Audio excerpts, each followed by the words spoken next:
Hi, so I don't have a loud voice, but I'm going to try to project, and you're going to find out why I don't have a loud voice as part of this.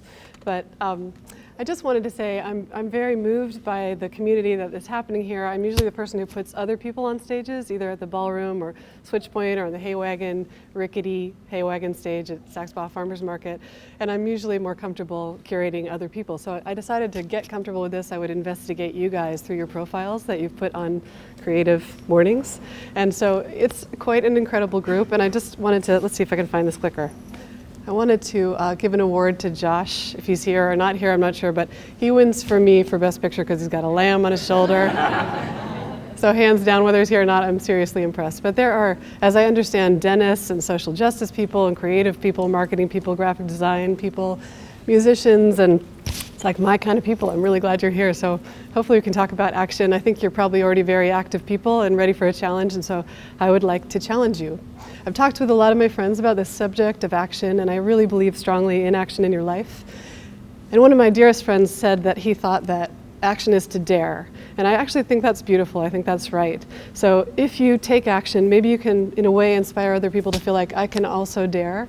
And if you do that in an inclusive way, then you could inspire collective action, and that's so much more powerful than individual action. So here's a group of people already very united and very together, and I'd like to dare you to create some new action in your life. Decide what that will be within the next month. Okay? So start thinking about what that's going to be right now. I don't really believe in strategic plans and long-term plans. It has not been, in my life, anything that has worked. I've always followed the weird network of strange encounters with crazy people that lead you one direction or another direction, and I think that's a way more fun way to live. But I do think you need to find something that you're passionate about, that's profound for you, that is really moving and has impact. And you have to do things out of conviction. I don't think you can do things without conviction in life. You have to be willing to do things for free. That kind of proves that you seriously love it. You got to be dedicated and committed and willing to risk things, but also willing to change your mind or be open to other people's ideas or go off your track. And this is the main thing. I think you have to be embarrassingly in love with what you actually want to do. And if you're not, it's not going to work, because you have to love something that much to be the champion of it and make it happen. So this is Ben Ha, and he's the CEO of I Can Has Cheeseburger. I don't know if you guys know that. And surprisingly, his talk that I went to at a really great gathering called The Feast in New York was the most moving talk I went to this year. I did not expect this man to make me cry, but he really did. And the reason is he gave this talk on identity, but as part of it, he talked about using a longevity calculator to figure out how long he had left to live. And he actually lied about how much exercise he did and all that, so he probably got a way more optimistic answer than he really should have. But once he knew that number, once he had that date, he actually put it on a calendar with an alarm called death. And I put a much later date on here for all you guys, because I know some of you are really young and this could be like just in the future, but let's just say this is the day. And for him, it became really haunting. It was like, really, he's a math guy and an analytics guy and a tech guy, and he was like, I have to figure out now how much I've got left in the most optimistic way. How many more full moons will I see? How many more books could I possibly read? How many times will I see my mother? And it made him look at his whole life in this different way. And this was a very small part of his talk, but it just hit me so hard hearing this and thinking about the fact that every action is really a major decision in your life. You're choosing to do that rather than something else. And so you got to honor that choice is huge, and it's your chance to make a difference in the world. But I was trying to figure out why has this hit me so hard, and I think it's because from the day I was born, I've had this feeling of the end of your life could be very possible. These are the first words that were said about me when I was born. She's incompatible with life. So I've spent my life trying to prove that wrong. And it's because I was born with something called diaphragmatic hernia. So you have a hole in your diaphragm, you're upside down in the womb, all your guts end up in your chest, and many babies with this are born dead or have really debilitating outcomes because their lungs and their heart are crushed. And in my case, I was tilted just a little to the left, as I still am these days. And I ended up having my left lung be crushed, but my heart got pushed to the right side, which I get a lot of teasing about from my friends. And my lung is on the right side, so I'm like all empty over here, but really full on this side. And I think that just like knowing that this is how you start in the world is very, very a beautiful gift. I was born at Watts Hospital, which is the School of Math and Science now. And they didn't have any way of handling this. It was, a dying baby. I was thrown into an incubator in my dad's lap. The doctor drove my parents' station wagon to Duke as fast as they could. And there was a doctor, as I understand this is family folklore, so it could be exaggerated, but there was a doctor, the only doctor in the nation, who had operated on this successfully, visiting Duke from Chicago the day I was born. And so luckily I made it. And so it's just impacted my whole life. Why would you not live as much as you can? Just see, feel, experience, do, think, act. You have to do it. You could have so easily not been here, and so many other people don't have the opportunities that we have. And I think it's just a huge gift to look at life this way and to choose to act with this kind of impetus. So don't be afraid, don't be embarrassed, don't care what other people think. I'm kind of nervous up here, but I'm gonna try not to be, because you guys are all nice, I can tell, nice smiley people. And don't be easily categorized. This is really like number one thing for me. I can't stand this concept of being one thing. So if I was gonna explain what I am, I would try to do that. And basically just LinkedIn hates me and I can't exist as part of LinkedIn. But that's not even all of it, so I think it's great to not have LinkedIn be able to, no offense to LinkedIn, but just really don't let yourself be categorized. Do everything, do things that don't make sense together, be unexplainable. Don't you want to be unexplainable? It sounds so much more fun. So I grew up in Chapel Hill. I went to Friend School. I learned how to drive in Sax Baja when I was 14. I left at 17 North Carolina with a very faux hawk Amy Mannish hairdo and an attitude that I would never ever return to North Carolina. And I went to Bard College and I studied at the UN in Geneva and in Africa. And then when I graduated from college, I moved to Geneva to work there for a while and ended up in London making films on human rights and the environment, which is a very typical thing for a Friend School graduate to end up doing. And I worked for this company called Super Channel, which was the first kind of global European cable station, really rickety, crazy station. And I was making these earnest films on why Turkey wasn't at that time part of the EU, or why property laws were really hidden as divorce laws in Africa, and on green transportation. And it was very hard to get these kinds of films funded. So instead I had to make a bunch of really cheesy dating videos called Love in London.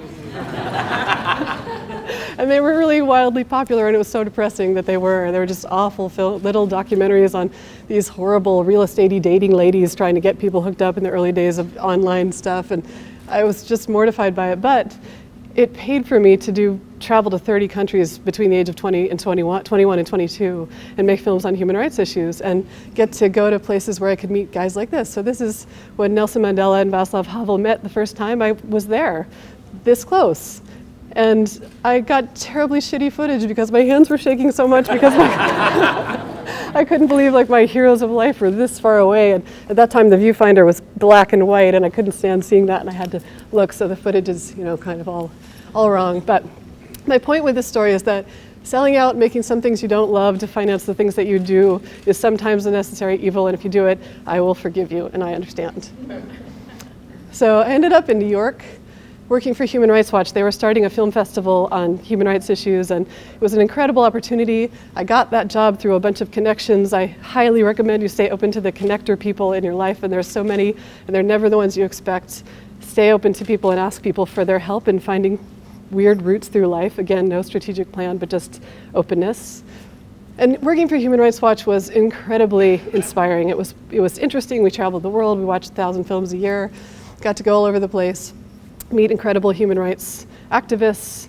But the people at the home base in the office in the Empire State Building in New York were doing things. Here we are, we're booking films and we're traveling these film festivals, and they are on epic and depressing subjects and moving subjects, but the person next to you is on the phone with somebody in the middle of the Rwandan genocide hiding in their ceiling beams in their roof, and the person next to them is on the phone with someone trying to get somebody to rescue that person, and the person on the other phone is trying to get the press to just cover it at all. So you get this sense of the true perspective of life, what people are going through, how small our woes and worries are in the face of what so many people have to live through every day. And I will never forget it, and I have ultimate respect for Human Rights Watch forever, a great, great group to always support. But I was also really young, and it was slow to change laws, and I thought, well, I would like to be more in the field and see action, see things right in front of me. So I was contacted by War Child. And War Child is this group that works for kids in war zones and refugee camps. It's very cool. David Bowie and Pavarotti and Brian Eno and Bono were part of it. And they asked me to open their New York office And I did, and it was super exciting, and I switched kind of from film into music through that. And we did all these concerts, and we raised money for kids in war zones, and we got to choose the programming that those kids had, whether it was medicine or food response or education. Totally fascinating, really fascinating life. But what I really learned from both of those jobs, and had an incredible opportunity to work for both those companies, is this, that action and impact is one thing, but the effect of inaction is devastating in your life and to many fragile populations. So if you want to get inspired and you can't get inspired by action, get inspired by the terror of inaction. Never do it, and participate in the world, because if you don't, terrible things really can happen and you can change them. So I got pregnant, I had a baby, and I suddenly thought, I don't think I can travel to war zones anymore in the same way. And so I tried to rethink my life, and then 9/11 happened, and we lived on the Lower East Side, and I watched it from my roof holding my 1-year-old. And it was truly the most moving time in many ways in New York to see how people came together in action. But it did make me think I need to find somewhere to get away and have a safe space for my family. And so I started what my husband likes to call my farm porn. And my farm porn, he would come home, he's from Detroit, he's an ex-NBA player, he's very city, and he would come home and he would see me on the computer and he would go, I know what you're doing. And I'd slam down my laptop full of pictures of barns. No, not that, But I did finally think, why not North Carolina? My family's still here, and everything was so crazy and expensive everywhere else. So I typed in barn NC into Google. And a picture of this place, not this picture, but a picture of this place came up first. And this is where we now live. Not in the barn, but in a house right next to the barn. And it was incredible to me. Just, I found this place, it looked like it was 7 miles from my sister and 7 miles from my mom. And it took us years to actually move there. It was this decrepit, abandoned old dairy farm. And it took us almost 3 years to buy this place, to really think that we would do it and move and change our lives. And luckily that land waited for us and we were able to buy it. Nobody else wanted it. And even more luckily, it was in Saxe-Baja. So Google, thank you for bringing me to Saxe-Baja. And we didn't have real jobs at the time. We did this big risky thing leaving New York. I was on a contract with the United Nations High Commissioner for Refugees at the time, and I was doing an album with Youssou N'Dour, this amazing Senegalese singer, to raise money for kids, again, in refugee camps. But it was a limited contract. I didn't know what I'd do afterwards. I didn't think North Carolina had that much going on still, except for beautiful barns and country. And I was happy to discover many other people were very active in the 17 years that I was away. And North Carolina had become just so much more interesting and exciting. But we ended up still being obsessed with our little teeny, wonderful Brigadoon-like land of Saxe-Baja. And it's just the most beautiful old mill village. Saxe-Baja comes from the word Sissebaha, which are the Sissebaha Indians that used to live there. It means rocks on the river. And I spend a lot of time in this river with my kids and myself, and it's just the most beautiful place. This was just a couple nights ago, kayaking. I go kayaking every day, and I can't resist it. This is the other morning. It's just beautiful out there. You cannot not love Saxe-Baja, but it was really falling apart. It had been a mill town that was active until 1994, and then the family that had run the mills was trying to get it going again, and they were trying to build apartments and lofts out of this lower mill space. But they hadn't thought about, this guy Mac Jordan, who was responsible for all this, hadn't thought about how to get people to come to Saxe-Baja once he built these beautiful places. And we'd been thinking about doing a farmer's market and a music series on our farm just to bring some arts and culture back into our life once we moved down here. So we decided we'd collaborate with Mac, and we pitched to him that we'll do this farmer's market music series, and that will draw people who really love Saxe-Baja for what it is, for the river, for the local farmers and the musicians, and that could help him draw people to his project. And he went to his advisors and they said, what? That's no marketing plan. We can't do that. It'll never work. You're crazy. Don't do it. And so he came back to us and said that in a much nicer way. And he said, could you do a marketing plan? And Tom and I just laughed because we don't consider ourselves marketing people. We think more like community organizer or getting the audiences or connecting people. So we just said, no, you're welcome to go that route, but we don't know how to do it. We don't know how to make something work that isn't what we kind of love, again. So this is the old mill building before he worked on it, obviously. This is a little farther back in time, but he agreed, and we started this project called Saturdays in Saxe-Baja. And it's like a 3-ring circus where we have a farmer's market, we have bands playing on this rickety hay wagon stage, we have a huge homemade slip and slide and giant bubbles that kids can climb in.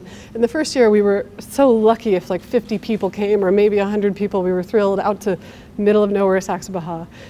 But it just started to grow, and by the time he opened the mill, it had worked. We'd done historic mill tours as part of it. He had a waiting list. It filled up immediately when he opened, and we saw that this kind of gathering for real purpose seemed to work, and it was drawing more and more people. So here's just some pictures of Saturdays in Saxe-Baja over the years. I love it. It's every Saturday, all summer long, every year for 11 years. That's where I always am. If you've got to find me on a Saturday night, this is where we are. And I just love it there. So we collect we collect money for the bands in this giant plastic swan that my daughter gave us when she was about 4. And I am better known as the Swan Lady everywhere than as Heather. I was in DC recently for a totally intense work meeting, and someone across the street was like, "Hey, Swan Lady!" I was just like, I love that it is going to be, my legacy is not the big, fancy international things. It will be the plastic swan for my life. So then we met these great people. This is Jeff and Cameron, and they run the Saxe-Baja General Store. And they were like the next wave, and I'm just going to take you through this fast, even though they deserve to be here and talking about what they did with turning a shitty gas station into a really beautiful community restaurant and space for people. They're wonderful people. We took them to our tree house, and this is where we brought them and plied them with a giant bottle of wine. And we said, "You have great ideas, why don't you do them in Saxe-Baja? We'd really love to have you be a part of this." And they wobblingly agreed and came down the stairs. And from that point on, we have a lot of meetings when we try to convince people to do things up in there. So if we ever ask you to come over up in there, just know you're going to come out with some crazy, life-changing, hellish, wonderful project in Saxe-Baja. So this is Doug and Claire, and they also became part of the project. We had to pull a lot of people in. There were a lot of wonderful moments in Saxe-Baja and terrible moments. We thought we were going to lose the whole upper mill building at one point. It would be knocked down. There was no funding. We didn't know what to do. So we called everyone we knew and said, please get involved in saving this huge half of Saxe-Baja. And people like Doug and Claire got involved. And they pulled in a couple of wonderful groups from Raleigh. One is Clearscapes. There's a lot of Clearscapes people here, which I'm very touched by. And Will Alphen, Build Design, came in, and we had years of meeting and planning and sort of learning about what is a desire line and how do we do this project. And because we didn't have all the money up front, we had to roll it out slowly, and that was really good because we would have made terrible mistakes if we could have done it and afforded it all at first. But it took us years, and these guys are really talented and became very dear friends of ours. And so we started deconstruction. And this is what is the front of the ballroom now. So this is kind of what we began with. This is what is now Saxe-Baja Lofts, which is this beautiful space. And all these places are now running on geothermal and solar and really lovely, and not like this. This is the inside of the ballroom. We had to knock out floors. There were crazy beams. It was the dye house of the former cotton mill. And if you've been to the ballroom, the big tank light that holds our sound system is that. We had to make windows. There were no windows in the space. This is my husband, Tom, overseeing the mayhem. And on the left is what we started with, and on the right is a few days after we opened. And this is not as recent, but this is a picture when we're still working on the lofts, which are on the right side. And this was our opening night. And it was with the old ceremony and love language and paper hand puppet. And we thought, like the farmer's market, we'll have 50 or 100 people come and we'll learn the ropes and we'll have years to do this. And it was totally sold out and oversold, and we were shocked and we didn't know what to do. And it was a beautiful night we've never forgotten.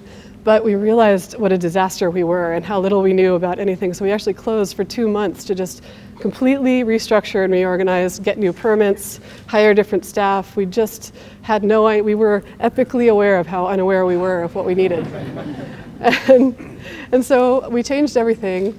And this is one of my favorite things. It's the old dye tank that's outside the ballroom that we had turned into the Harvard Ballroom sign. But as we were getting things in order, I got a call from a wonderful agent named Bobby Cudd, and he called and said, there's a hurricane at Wilmington, and Gillian and Dave are in town, and they don't have anywhere to play, but they're already in North Carolina.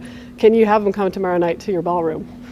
And Gillian Welch is probably one of my most favorite artists in the world, so to hear that, I wish you could have seen my facial expression. I was just, of course, yes, we can. So we put it online, and the show sold out in less than 24 hours, and they walk in the door. And we had told the Wilmington people who we felt so terrible for, if they'd bought tickets, or the organizers, if you could make it in this hurricane to Saxe-Baja, we'd let you in. So we don't do this anymore, but we didn't know what we were doing. There were a lot too many people in the room that night. And it was just this beautiful, beautiful night of having her sing things like I'll Fly Away. And she did a group sing-along with I'll Fly Away with 900 people, don't tell anyone else that, in there. And I was on the 3rd floor watching this sea of people on our kind of first day real. We just got our beer license that day. And I just literally doubled over and sobbed. I just couldn't believe that all those years of work could possibly have turned into this, with the person you probably love the most magically appearing in your ballroom in Saxe Baja to sing I'll Fly Away. So we've since learned a lot of things. We have a bunch of different shows. There's a lot of things going on in Saxe Baja now. We've had some of our favorite people come by. Other people like those people too, so that's really nice. And this is one of my favorite little shows. I'm going to show you a couple just little clips of favorites from last year of St. Vincent.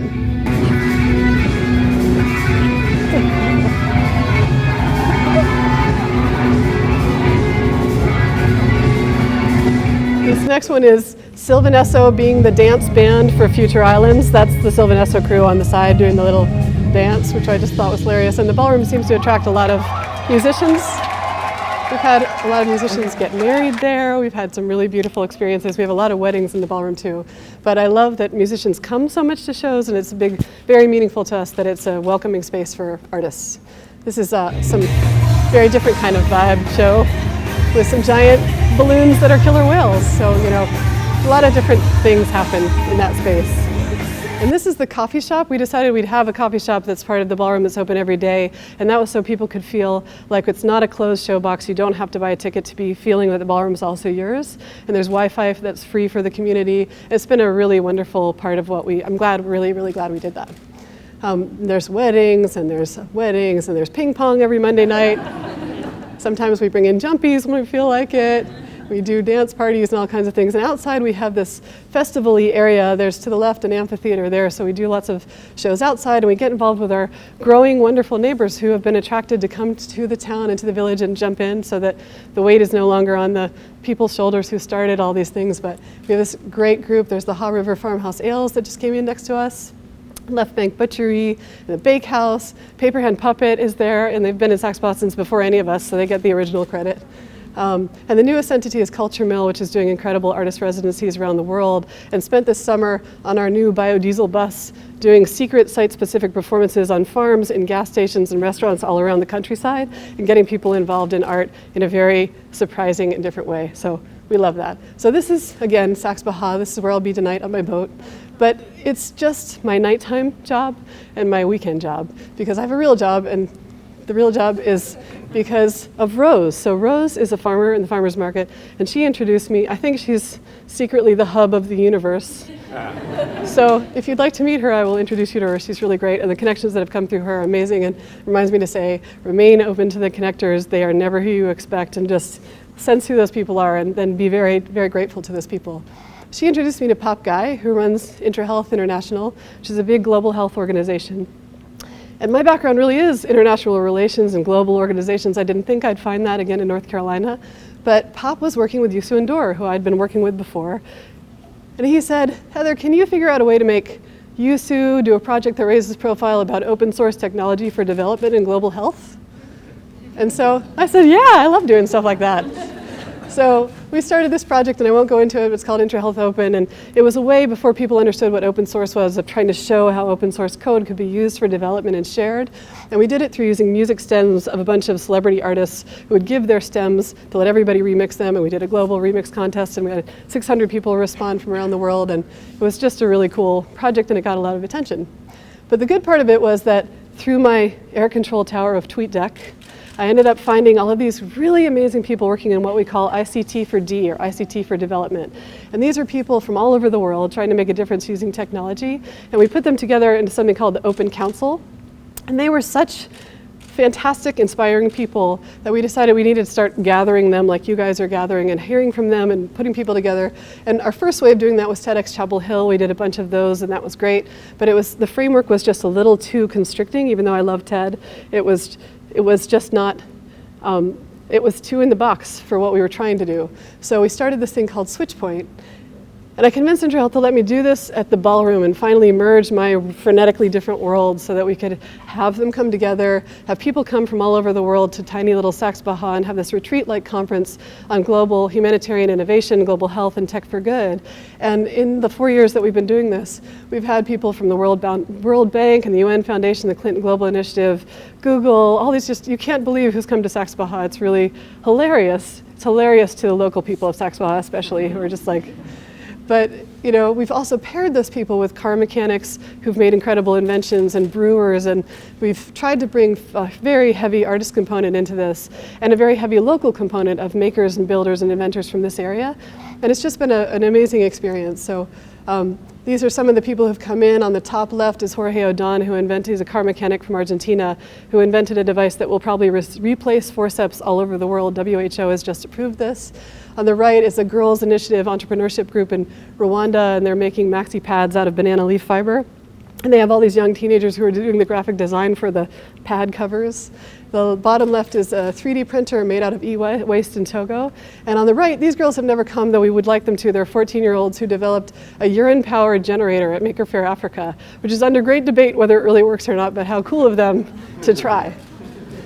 So this is just, it's hard to describe what SwitchPoint is without feeling like you're there, so we're going to run this little video on it.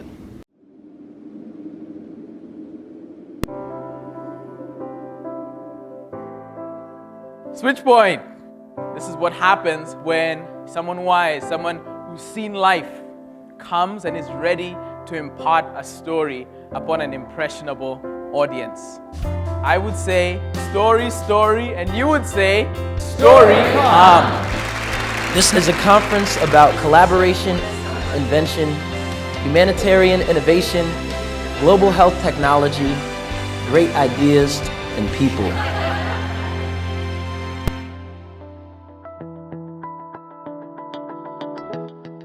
Please make sure you rush down, find a chair, because we're about to start SwitchPoint. Are we excited?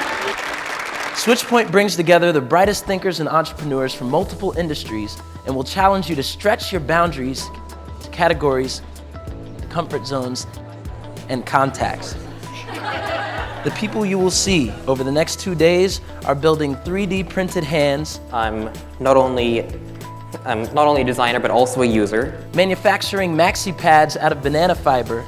Into this eye-catching design, and again, this has been produced, or these were the ideas from the girls. Designing social data and community mapping tools. I could actually see development projects from different agencies and put them together and make maps and visualize what was actually happening. Using drones for data collection and disaster relief.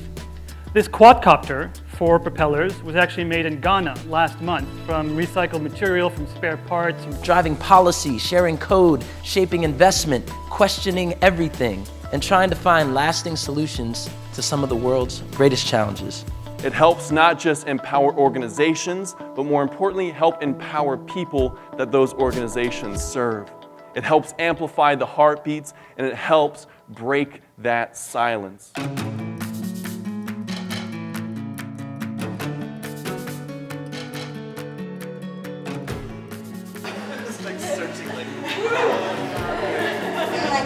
Get into their minds. Things that are kind of inspiring, related to something you're interested in. Just getting the juices flowing, writing cool stuff. Draw a picture. Photography is a small voice at best, but sometimes a photograph or a group of them can lure our sense of awareness.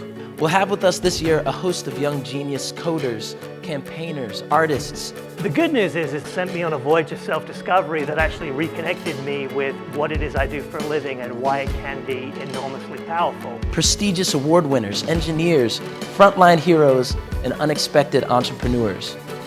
We can all have an impact. We can change life.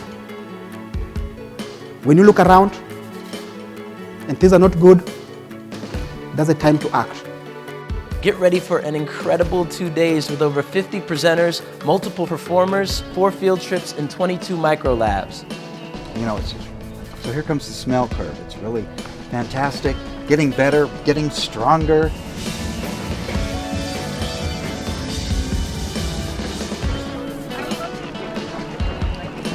Heading over to Matt. Go good. And we're going to meet on the other side of the river.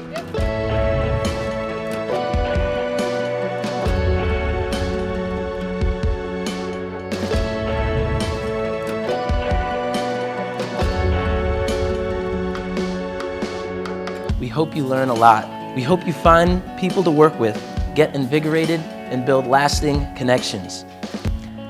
Thinking about those people and how they are involved and to actually get them to commit to change, to accept change, and to move the needle, that, I think, is the true source of hope and inspiration for us. But it's also a broader story. It's a story about how we have capabilities and skills that are transferable and that in other worlds can have a significant impact. And so I'd like to ask you guys to give the gift of your story to other people, to the people in your family, the people around you, or to massive stages and millions of people. Giving the gift of telling your story, why you do what you do, why it matters, what it felt like when you made that decision, that can change the world. I know it's changed mine. Thank you. I hope that gives you a little sense of what SwitchPoint is, and it's very powerful, and I feel so lucky to be able to spend my year trying to seek out the people who will come to Saxe Baja and who we'll all learn from and find people from here to connect them to. So I just want to reiterate this quote from Kennedy Odede. He spoke in the film. He's someone that a lot of people think will probably win a Nobel Prize in his life. He's from Kenya, he's from the Kibera slums in Kenya, and has just done incredible things. But this is it. You know, this is kind of the point of this talk too. It's what action is all about. He might call it this, I don't know, but the theme of SwitchPoint every year is make your heart out, and I just feel that so deeply. That would be the thing that I would say. This could just as easily say action, but it's really loving things and doing them, and even if you're doing them because you're actually working on something that is incredibly depressing that you want to change and that you hate, love your solution and go after it and do it. My action, I think, is just bringing people together, and I really look forward to meeting you guys and learning more about what you're up to and seeing if we can connect. I love this quote from F. Scott Fitzgerald, and one should be able to see things as hopeless and yet be determined to make them otherwise. Or if you're more optimistic, maybe you already see them as very hopeful, but you want to make them better. So let's see if I can, I dare you. So thank you guys, just appreciate it, yeah. All right. Questions? Okay, all right.